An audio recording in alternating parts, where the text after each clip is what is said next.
So that's why the Trump shooting is much worse than you think. On the 13th of July, 2024, an event took place near the small town of Butler, Pennsylvania that would shock the entire world. The former president of the United States, Donald Trump, was very nearly assassinated by a gunman during a rally. In the ear or something.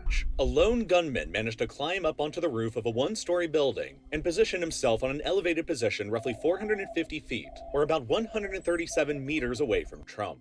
Armed with an AR-15 style rifle, the gunman had a perfect view of Trump within his sights. And before he could be stopped, approximately 8 minutes into the start of Trump's speech, the shooter managed to fire out 8 shots towards Trump's direction. One of the bullets fired by the shooter pierced through Donald Trump's upper right ear, missing his brain by merely millimeters, leaving him injured but alive before he managed to duck behind the podium he was speaking in front of, and before he was rushed by Secret Service agents who protected him with their own bodies. Out of the shooter's other fired shots, a spectator in the audience about here in the northeastmost bleacher was struck and 50-year-old Corey Comparatore, while 2 other spectators down in the southeastmost bleacher were struck by the shooter's fire and critically injured, but survived. Within seconds of opening fire, the shooter was somewhat injured, engaged and eliminated by the Secret Service's counter-sniper teams that had been positioned on 2 of the buildings immediately behind the podium where Trump was speaking, and the immediate danger was removed. Regardless, the attempt on Donald Trump's life by an assassin left him injured and nearly cost him his life, marking the most serious attempt committed against a former or sitting U.S. president since the attempt on Ronald Reagan's life more than 40 years ago now, back in 1981. The photos taken from the event will no doubt be historic photographs used in textbooks discussing this period of American history decades out from now. But several very, very big questions loom over the entire United States right now. How did a man get so close to actually assassinating a former president and current major candidate for the presidency? What was the shooter's motive? And how did the organization tasked with protecting current, former, and potential presidents, the United States Secret Service, fail this catastrophically? To begin with, the U.S. Secret Service did not have a completely spotless record before this attack. The organization was originally created by Abraham Lincoln in 1865 to combat currency counterfeiting, but it wasn't given its current mandate of protecting American presidents and other political leaders until after 1901, until after President William McKinley was shot by an anarchist. McKinley's assassination that year marked the 3rd sitting U.S. president to be killed in office by an assassin in only 36 years, after Abraham Lincoln in 1865 and James A. Garfield in 1881. But even after the Secret Service was given its current mandate to protect America's major political leadership, several attempts to get through them proved successful, or nearly so. Teddy Roosevelt was wounded by a bullet at a campaign rally while he was running for a 3rd term in office in 1912. Later in 1933, another gunman standing in a crowd managed to fire 5 shots at President-elect FDR during one of his speeches, all of which missed, but which still came close enough for major concern. In 1950, 2 armed men stormed the residence of President Harry Truman in Washington, D.C., and engaged the Secret Service and police in a gunfight. 1 police officer in the process before being stopped without ever harming Truman. Most infamously, President John F. Kennedy was killed by a bullet while traveling under the Secret Service's protection during a motorcade in Dallas in 1963, the most glaring failure in the Secret Service's entire history. 5 years after that failure, JFK's younger brother, Robert F. Kennedy, was also shot by a gunman in 1968 while he was at a campaigning event while he was running for president. At the time, the Secret Service wasn't protecting major political candidates for the presidency, and so RFK's protection was outside of their scope. His assassination changed that, and from then on until the current day, major political candidates running for the presidency will also be placed under Secret Service protection. Within only a few more years, though, in 1972, George Wallace, a major political candidate who was running for the Democratic nomination for president in 1972, was at a campaigning event at a shopping center in Maryland. Wallace survived the attack, but was left permanently paralyzed from the waist down for the rest of his life, and it ended his run for the presidency. A few years later, in 1975, President Gerald Ford just narrowly survived 2 back-to-back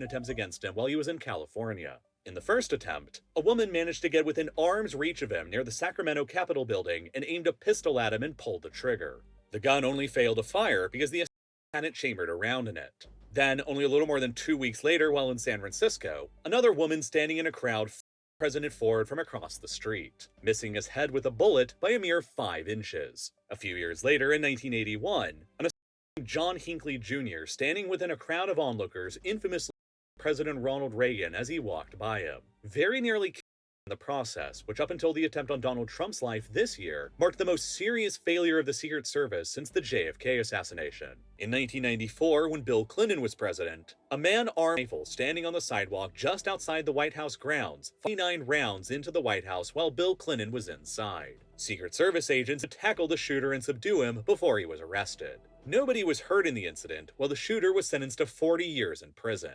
A decade later, in 2005, when President George W. Bush was visiting the country of Georgia in that country's capital, Tbilisi, a man stood in the crowd in Tbilisi's Central Liberty Square, awaiting a joint speech by President Bush and Georgia's then-president, Mikhail Saakashvili. As soon as Bush began speaking, the man in the crowd lobbed a Soviet-made RGD-5 that was wrapped up in a red patterned handkerchief toward the podium where Bush was speaking, which landed a mere 61 feet or about 19 meters away from the president. The handkerchief stayed wrapped around the grenade, which kept it disguised, but also likely prevented the grenade's striker lever from releasing, which prevented the grenade from ever detonating.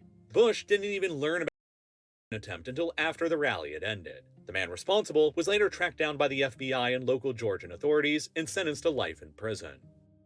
Now, over the past 60 years of history since JFK's infamous assassination in 1963, the U.S. Secret Service has dramatically expanded in size and scope. From a relatively small, compact force of only 300 agents at the time of the to a small army of around 8,000 agents today, while its budget has similarly ballooned in size from only $5 million a year then to $3 billion a year today, roughly equal to half of the entire budget of the New York City Police Department, which currently employs 36,000 officers, meaning that the Secret Service has about 4.5 times fewer agents than the NYPD has officers. But the Secret Service has half of the NYPD's budget. Part of this is simply due to the expanding scope of the Secret Service over time, which began its protection mandate in 1902 to cover U.S. presidents and vice presidents, but has since expanded to also include all former U.S. presidents and their families as well, in addition to the families of sitting presidents and vice presidents, major political candidates actively running for the presidency along with their spouses, all 17 of the individuals in the presidential line of succession, ranging from the Speaker of the House and the President pro tempore of the Senate, to all of the secretary positions in the president's cabinet, as well as visiting foreign heads of state and heads of government. All of which is why the Secret Service has thousands of agents to protect all of these people today. And yet, despite the massive ballooning in the size, budget, and scope of the Secret Service since JFK's time, some of the organization's greatest scandals and blunders have taken place fairly recently, back during the Obama administration.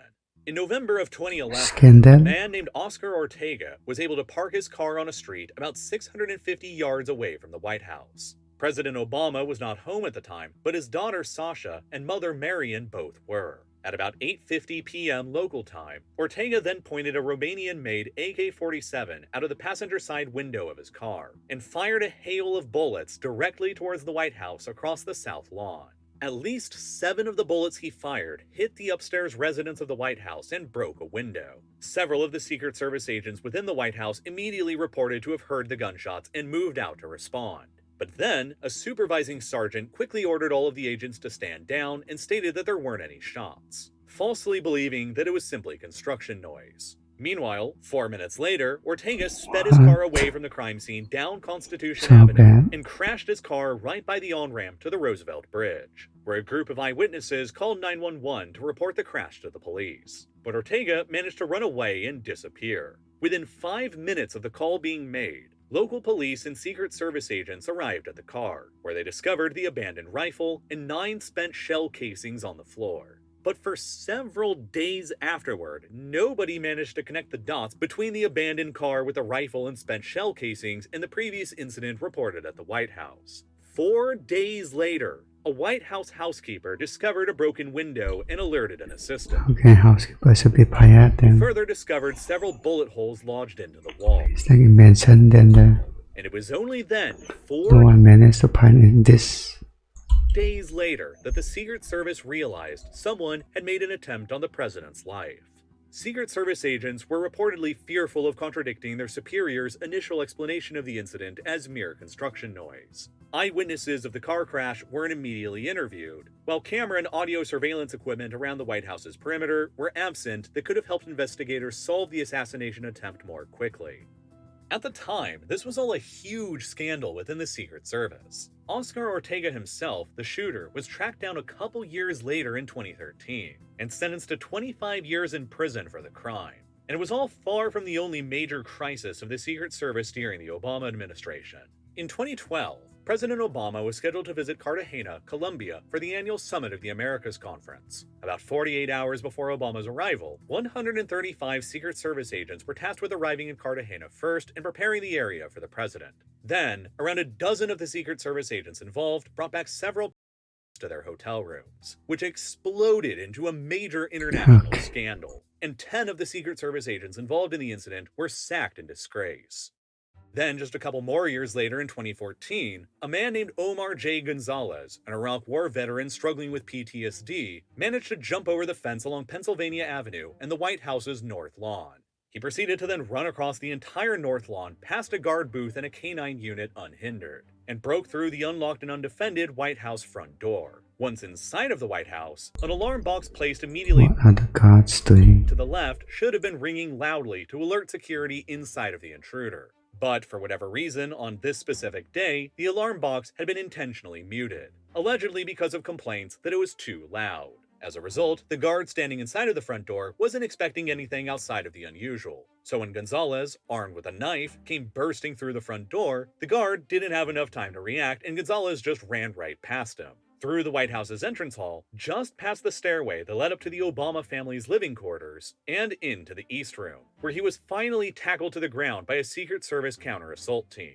This, of course, became another huge scandal I'm bringing a knife into for the this, Secret but Service why? during the Obama years. How did they allow a man armed with a knife to get so deeply into the White House before he was actually stopped? The scandal, mounting on top of the previous shooting at the White House in 2011 that went undetected for days, led the House of Representatives to launch an inquiry into the Secret Service's conduct, which quickly led to the then director of the Secret Service, Julia Pearson, resigning from her office.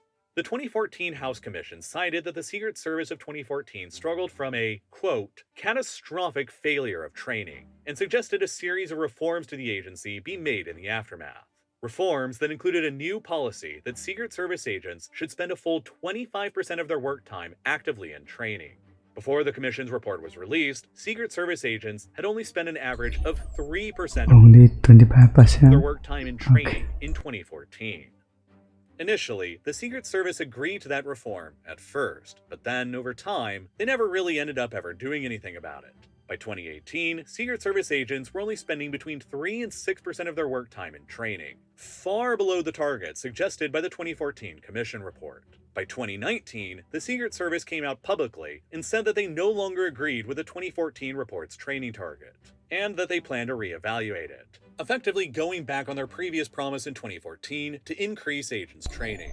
Despite That is lazy then. all of this, though, no attempt on a president or former president's life ever came as serious as the one on Ronald Reagan in 1981 for decades. There were several attempts, to be sure, but none of them ever even harmed a president or their family until, of course, 43 years later after the devastating attempt on Reagan's life, the Secret Service's dumb luck appeared to finally run out in 2024. On the 3rd of July, 2024, 10 days before the attempt on Donald Trump's life would be made, it was publicly announced that Trump would be hosting a campaign rally 10 days later, on the 13th of July, at the Butler Farm Showgrounds in the small town of Meridian, nearby a slightly larger small town known as Butler in the U.S. state of Pennsylvania. This gave any potential attacker a maximum of 10 days to have learned about the event's location and to prepare for it. And it seems like that was enough time. It has since been reported by the New York Times that on the 7th of July, 4 days after the rally at Butler Farms was announced, and 6 days before the rally would be held there, the future gunman, who would later be identified as 20-year-old Thomas Matthew Crooks, may have visited the location and cased the area out for his attack.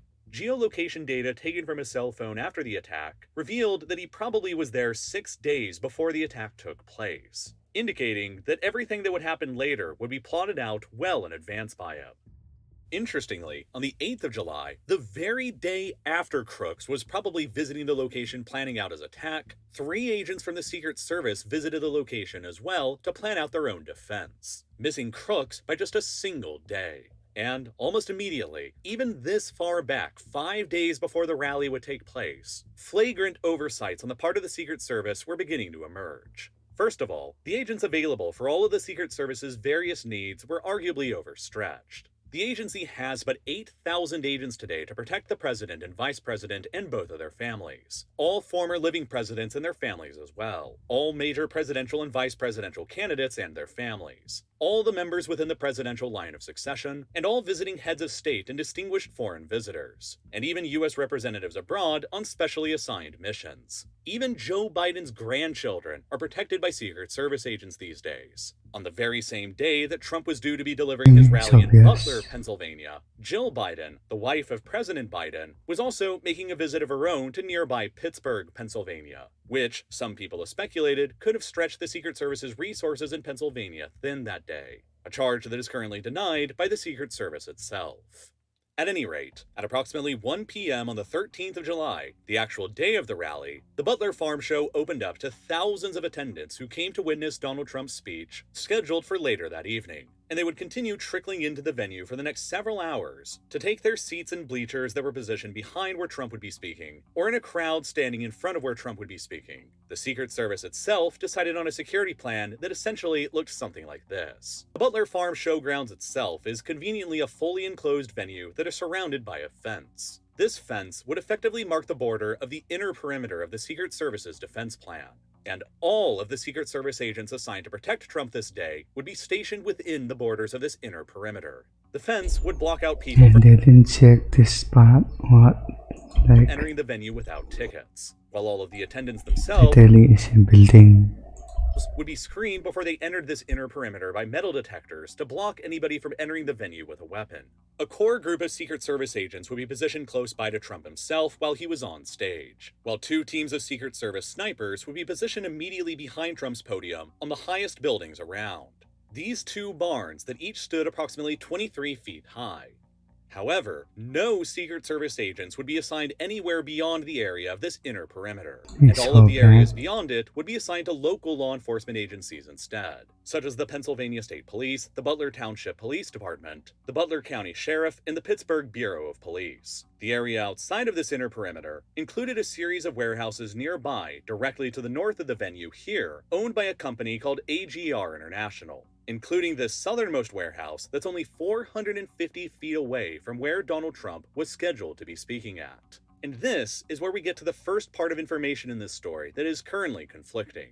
According to the currently serving director of the Secret Service, Kimberly Cheadle, the responsibility of protecting these warehouses outside of the inner perimeter were assigned to the local law enforcement agencies. And she has stated the local law enforcement officers were present within the southernmost warehouse building that's closest to the venue and the location where Trump would be speaking at. But Cheadle has also stated that the Secret Service didn't request any officer to be positioned on the roofs of these warehouses due to safety concerns over the roofs of them being slightly angled.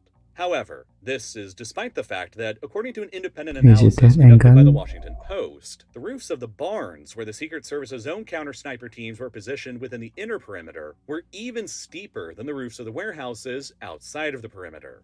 Moreover, every single one of the local law enforcement agencies involved with assisting the Secret Service at the rally that day have stated that none of them were actually assigned the responsibility of guarding the warehouses just to the north of the inner security perimeter. In total, about 100 Secret Service agents and local police officers were assigned to guard the event that day, and the vast majority of the local police officers were reportedly assigned to duties within the inner security perimeter, along with all of the Secret Service agents who were present. The few local police officers who were assigned to duties outside of the inner perimeter were reportedly assigned to traffic direction duties. So, the Secret Service director has claimed the local police officers were present within the closest warehouse to the venue, but they weren't on top of it.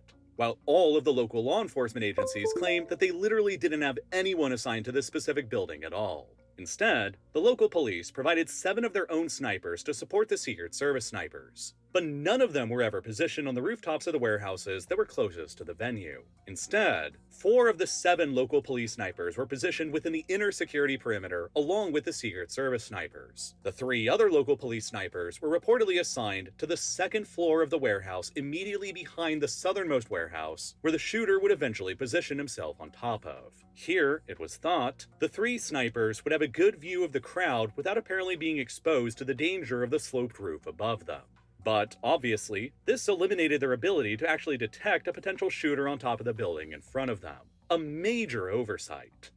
Regardless, this was the way that the Secret Service and local police officers were positioned around the rally as it was getting started. And at the same time, the shooter was making his own preparations to attack. At approximately 9:30 a.m. on the day of the attack, the shooter, Thomas Crooks, is known to have visited a local Home Depot where he purchased a 5-foot ladder and 50 rounds of ammunition. He then drove his car to the rally location later that afternoon, and he brought with him an AR-15 light rifle he had purchased from his father, a bulletproof vest, several rudimentary explosive devices, and a drone. Upon arriving at the rally location, he likely used this drone to fly over the rally ground and survey the location and the placements of the counter-sniper teams without being detected. By doing this, he almost certainly saw the absence of any snipers or personnel on the warehouses to the north of the rally. And he also probably saw that there weren't any officers present on a taller water tower to the east of the warehouses either. Armed with this knowledge of where there were and where there were not any snipers, Crooks then likely decided to expand his surveillance of the area down on the ground.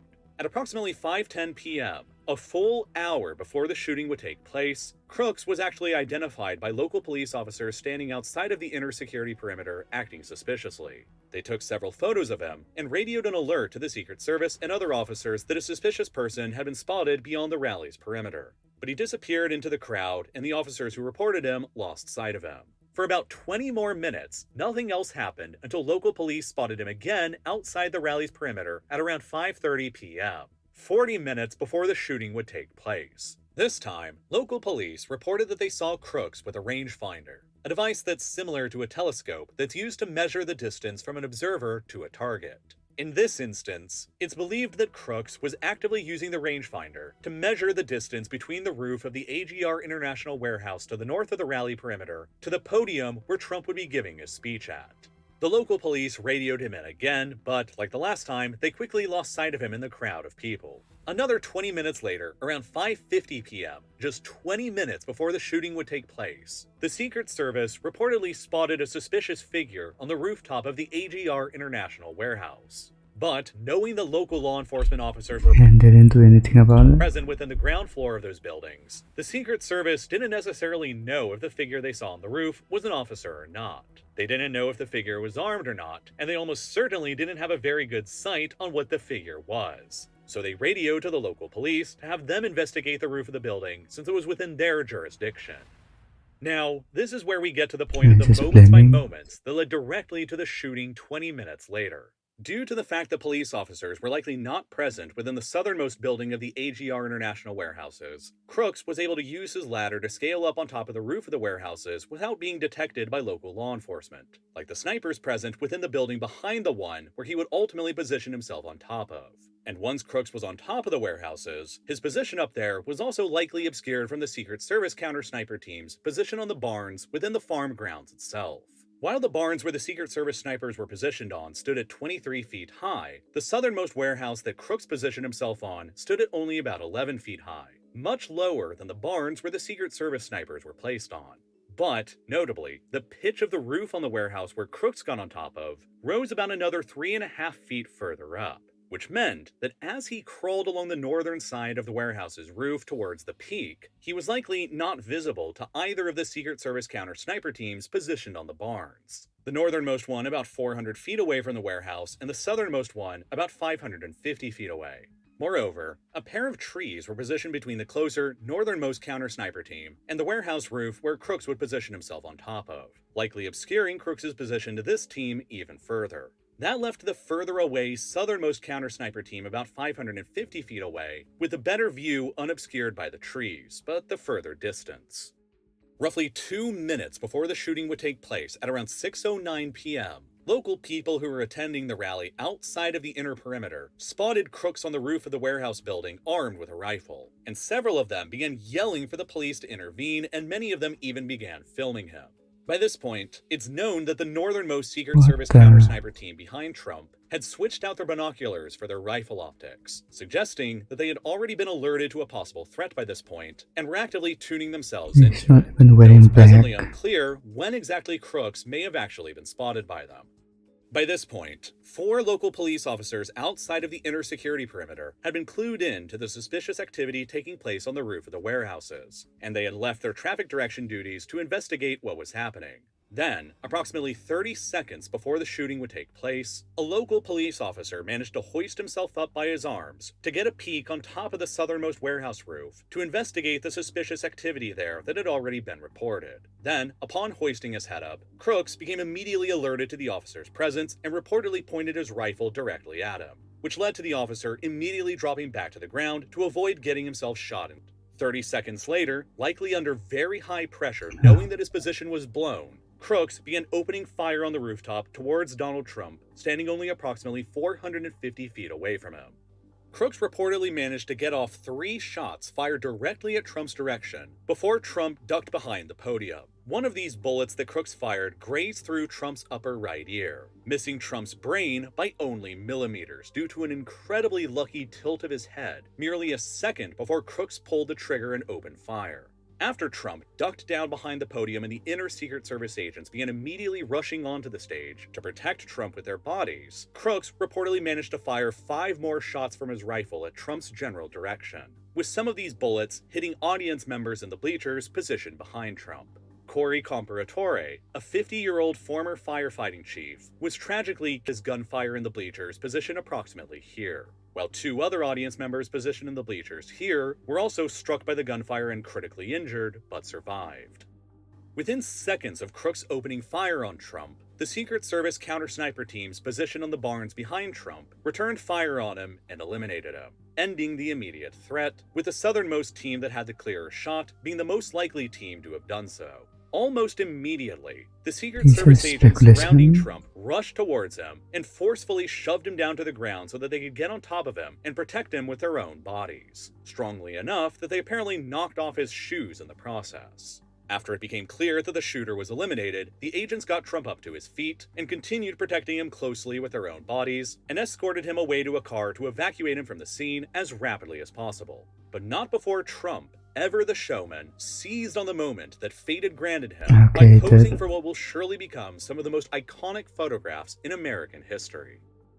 Now, as this is still a developing story when I made this video, several important questions related to this incident remain unanswered. How did an amateur 20-year-old shooter manage to get himself up to an elevated position with a clear shot only 450 feet away from Donald Trump without being stopped by anyone until he actually opened fire? And what was the shooter's motivation to commit the attack in the first place? If history is any sort of guide with previous president attempts, finding a solid motive for an assault this high of a level is oftentimes elusive. The man who attempted to Andrew Jackson in 1835 did so because he genuinely believed that he was a 300-year-old English king who was owed money that he felt Jackson was denying him. The man who successfully assassinated James A. Garfield in 1881 likely suffered from schizophrenia and believed that he single-handedly won Garfield the election by writing a small speech that was read by only a few hundred people. And he then felt snubbed when Garfield didn't reward him with the high-level diplomatic post in Paris he felt he was owed. Teddy Roosevelt's attempted in 1912 because he believed that the ghost of the former president, William McKinley, told him to do it in a vision. The man who attempted George Wallace in 1871 plainly stated in his manifesto that he did it simply in order to gain infamy for himself, while Ronald Reagan's attempt in 1981 decided a president simply in order to impress a famous actress that he was infatuated with. Finding a motive for these kinds of attacks often doesn't make any sense to outsiders, and it might be true in this instance as well, as the shooter so far appears to have left behind very little evidence for investigators to go off of when determining an actual motive. Only time will tell if one is ever actually solidly agreed upon. Either way, this attempt on Donald Trump's life in July of 2024 marks the most serious security failure of the Secret Service since the attempt on Reagan's life 43 years ago. And it makes all of the previous security mishaps and scandals that happened during the Obama, Bush, and Clinton administrations seem like almost nothing in comparison. There will be many questions in the weeks, months, and years ahead surrounding this incident, and I will be here to report as much of it to you as I can along the way. The assassination Thanks. attempt on Donald Trump is going to be one of those pivotal events in history where you'll always remember exactly where you were when you first Okay. heard the news I about it. guess I would ending that. Let's be a good bit